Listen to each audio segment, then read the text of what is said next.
Good evening and welcome to the Livermore City Council meeting of November 27th. I call the meeting to order. With that, we're going to go to 3.3, which is the Livermore Valley Wine Heritage District Annual Update.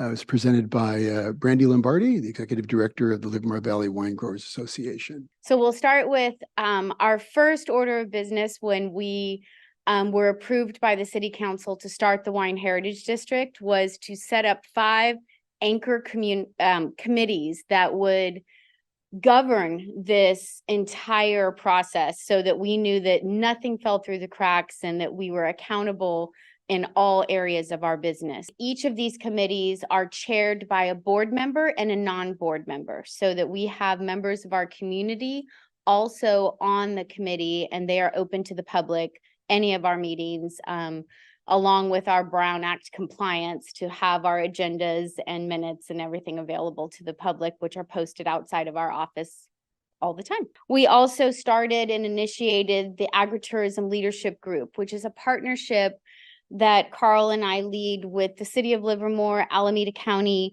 Livermore Valley Chamber, Downtown Livermore, Visit Tri-Valley, Tri-Valley Conservancy, and Innovation Tri-Valley. And all of the executive directors from those entities meet together once a month and discuss how to bring people into Livermore Valley, how to collaborate together so that we are working with each other and not against each other. Can't thank the city enough for your partnership, for your continued support as we move through the Wine Heritage District. And as my last slide says, there's a quote that says, "It is clear the entire region is a collaborative path to excellence." And we could not do that without our partnership with all of you. Good evening, Mayor Marchand and members of the City Council. The item before you is a municipal code amendment to amend our regulations regarding short-term rentals. The Livermore Municipal Code currently precludes the use of accessory dwelling units as a short-term rental, regardless of when the unit was built. Usually short-term rentals are advertised on websites such as Airbnb and VRBO. Short-term rentals require a permit in Livermore to ensure the compatibility with the surrounding neighborhood. As a second reminder, accessory dwelling units are smaller independent living units located on the lot with a primary house. State law expressly prohibits the establishment of short-term rentals in ADUs that are permitted on or after January 1, 2020. However, state law does give the city discretion to allow ADUs to be used as short-term rentals if the ADUs were approved prior to January 1, 2020. Therefore, staff recommends allowing short-term rentals in these older accessory dwelling units based on concerns from a few property owners that they invested in, developed, and used these ADUs as short-term rentals for a number of years and rely on the income they provide. Short-term rentals also provide families flexibility to meet housing needs for family members for a portion of the year while still deriving income from short-term rentals at other times during the year. There are 3 residents at this time who are requesting to use their ADUs as short-term rentals when those ADUs were built permitted prior to 2020. This amendment would allow them to do that. So I'm in support of this. I do have some concerns about us grandfathering in, 223 units. And then those will likely permanently be grandfathered into this, even if 10, 20 years from now, they decide to go into the short-term rental business. I'm not particularly comfortable with that. I don't love a lot of the negative impacts that short-term rentals have had.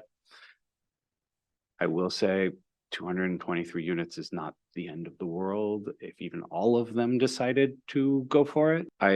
I'm ultimately in favor of it because I do believe for the people who have invested in the property and we're expecting a return on this, having the game change, midstream, it really hurts them a lot. Yeah, in our current short-term rental ordinance, there are provisions that they have to get a permit, number one, and they also have to renew it every year.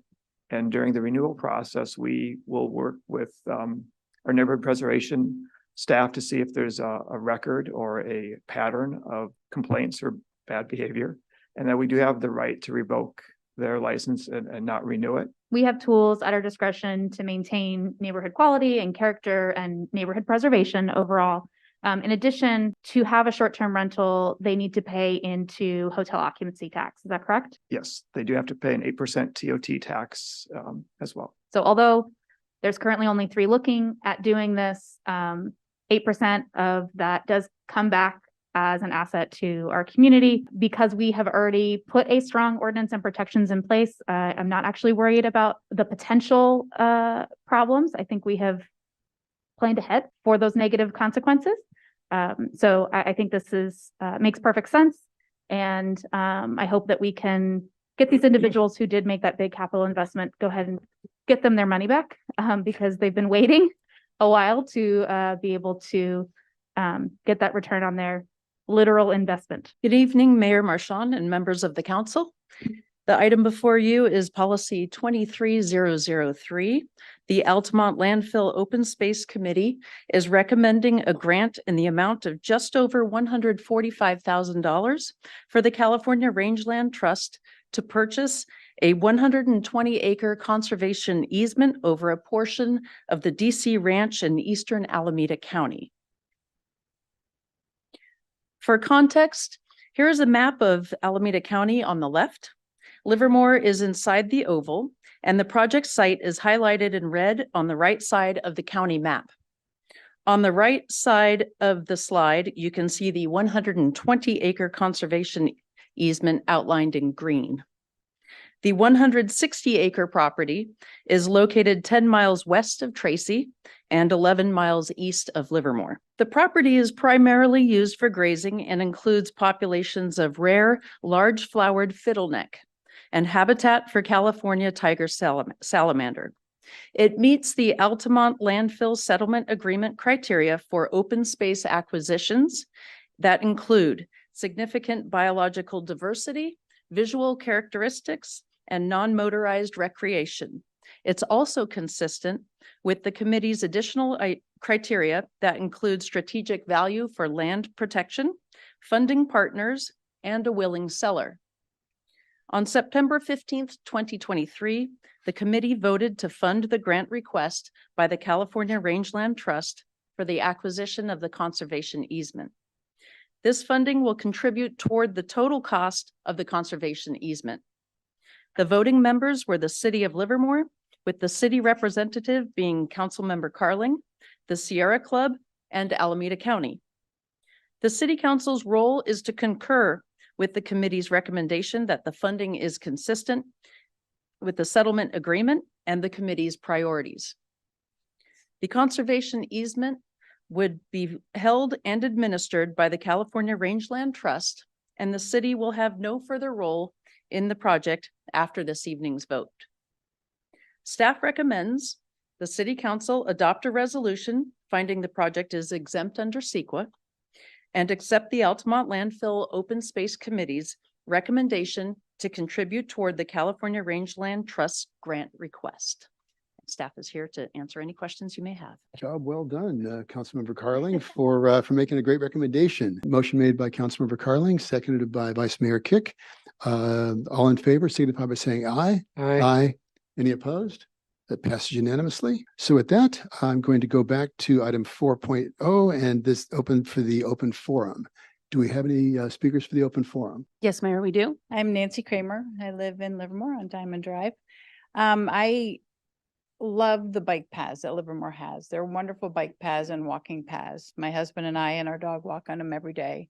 There's one right by our house that goes along Route 84. There's a clear bike path and there's a clear cross sign. There's buttons to push for crossing, and the cars just turn right and pay no attention to it. I have a question for staff.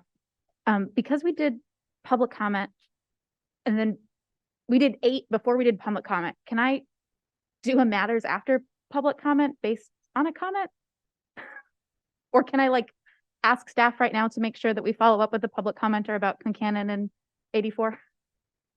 Okay. Sure. Do you want to connect with Paul Spence? He will be able to check in with you about the light issue. Is there any further business before the council? Any other comments?